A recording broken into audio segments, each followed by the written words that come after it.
भगवाधारियों का परचम लहराए और एक बार फिर से राम मंदिर जैसा ऐतिहासिक फैसला कृष्ण जन्मभूमि और हमारी जो है काशी में हमको देखने को मिले, लखनऊ का लक्ष्मण टीला हमको प्राप्त हो, बाटला कांड में सोनिया जी के आंसू आ गए, कोई आतंकवादी मारा जाता है, देश के संसाधनों पे पहला अधिकार मुसलमानों का, ये कहते थे। आज राजधानी लखनऊ में 5वें चरण का नामांकन करने पहुंचे राजधानी लखनऊ की सीट से केंद्रीय रक्षा मंत्री सांसद राजनाथ सिंह, वहीं साथ में मोहनलालगंज से सांसद केंद्रीय राज्य मंत्री कौशल किशोर ने नामांकन किया। वहीं नामांकन के दौरान साथ में मौजूद दिखे उत्तर प्रदेश के मुख्यमंत्री योगी आदित्यनाथ व उत्तराखंड के मुख्यमंत्री पुष्कर धामी। वहीं साथ में सैकड़ों की तादाद में कार्यकर्ताओं का हुजूम देखने को मिला। तो वहीं पूर्व प्रदेश अध्यक्ष स्वतंत्र देव सिंह व कई कैबिनेट मिनिस्टर व विधायक मौजूद रहे नामांकन के दौरान। इस नामांकन से एक तरफा जीत दिखाई दे रही है। जिस तरीके से राजधानी लखनऊ आज कार्यकर्ताओं से पटी हुई थी, जिस तरीके से जनता का समर्थन भारतीय जनता पार्टी को मिलता दिखाई दे रहा था, उसी तरीके से इंडिया गठबंधन कहीं ना कहीं अब इसके आगे नतमस्तक होता दिखाई दे रहा है। अब देखने वाली बात यह होगी कि लखनऊ की सीट से समाजवादी पार्टी के प्रत्याशी रविदास मल्होत्रा और मोहनलालगंज सीट से प्रत्याशी आर.के. चौधरी का इस तरीके से नामांकन कर पाएंगे, का इस तरीके से भीड़ उनके साथ दिखाई देगी।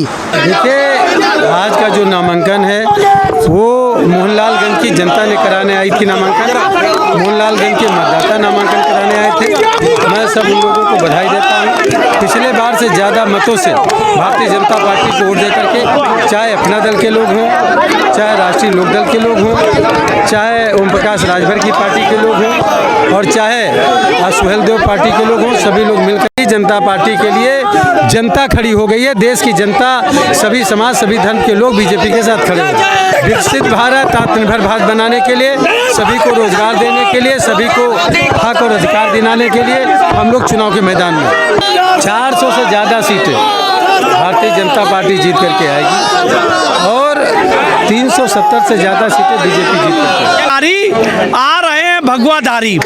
देश के सनातन धर्मियों से मैं अपील करता हूं कि जहां जब हिंदू महासभा के हमारे कार्यकर्ता खड़े हैं वहां उनको जिताइए और जहां भाजपा कार्यकर्ता हैं वहां भाजपा के नेताओं को जितवाइए, जिससे एक बार फिर से पूरे हिंदुस्तान में भगवाधारियों का परचम लहराए और एक बार फिर से राम मंदिर जैसा ऐतिहासिक फैसला कृष्ण जन्मभूमि और हमारी जो है काशी में हमको देखने को मिले, लखनऊ का लक्ष्मण टीला हमको प्राप्त हो। इसके लिए हमारा एक एक वोट एक क्रांतिकारी कदम होगा। ऐसे ही वोटों की ताकत से देश में फिर से भगवाधारी सरकार आएगी। योगी मोदी जय श्री राम, जय श्री राम, जय श्री राम, जिंदाबाद जिंदाबाद। देश के प्रधानमंत्री जिस तरीके से 400 पार का नारा दे रहे हैं, क्या लगता है 400 पार होंगी इस बार? देखिए, ये तो मतदाता है, मतदाता थोड़ा सा नीरस है, वो कम निकल रहा है, इसका कुछ असर पड़ेगा।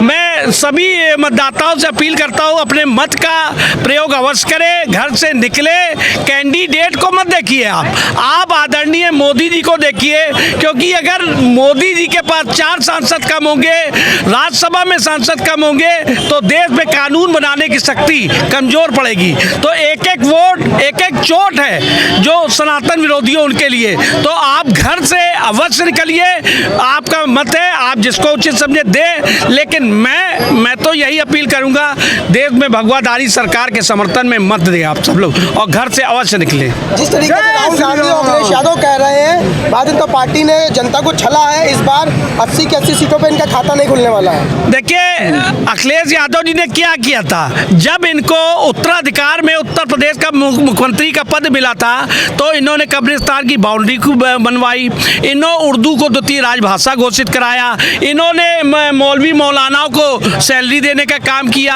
अल्पसंख्यकों की तुष्टीकरण की। दूसरी तरफ केंद्र में क्या किया, बाटला कांड में सोनिया जी के आंसू आ गए, कोई आतंकवादी मारा जाता है, देश के संसाधनों पे पहला अधिकार मुसलमानों का, ये कहते थे। तो सारा तुष्टीकरण इन लोग ने किया साथ में मिलके। तो अब तुष्टीकरण की सरकारों की विदाई है, जो राम का नहीं वो किसी का काम का नहीं, ये देश की जनता ने कहा है और इसका कंप्लायंस होने जा रहा है, देश में इतिहास दोहराने जा रहा है। हम उसी गांव के जहां के अटल बिहारी वाजपेयी जी रहे थे। तो अटल जी ने जो शुरुआत की थी 2 सांसद से, आज भाजपा की जो सरकार है इतनी ताकत के साथ यहाँ आई है, तो ये आप समझिए जो पिछली बार था उसका रिकॉर्ड तो टूटना तय है, ये इसमें कोई संशय नहीं है। कैमरा पर्सन नीरज के साथ एनटीवी इंस्पेक्टर से समीर खान, लखनऊ। देश विदेश की ताज़ा खबर पाने के लिए हमारे चैनल एनटीवी निष्पक्ष को सब्सक्राइब करें व बेल आइकन दबाना ना भूलें।